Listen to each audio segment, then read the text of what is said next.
Pentru sectoare, da, am o echipă. A fost greu să-i conving la început, dar până la urmă am reușit și cred eu că este cel mai bun lucru.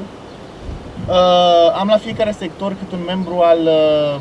E o formație cu care cânt în ultima vreme, Ceremonial 2000. Pe lângă, turneurile mele solo și activitățile mele, dar sunt băieți buni, țin la sectoare, fiecare dintre ei e născut în sectorul respectiv, mai sunt unii și din Băicoi, din Dobroiești, dar până la urmă sunt tot aproape de București și vă zic eu că o să pună suflet. O să-i cunoaște și pe ei că ar trebui să facem și cu ei niște filmulețe sau măcar niște poze de prezentare. După buget, v-am zis că nu e ca și cum am fundații sau cine știe ce partide care să mă susțină. Telefonul.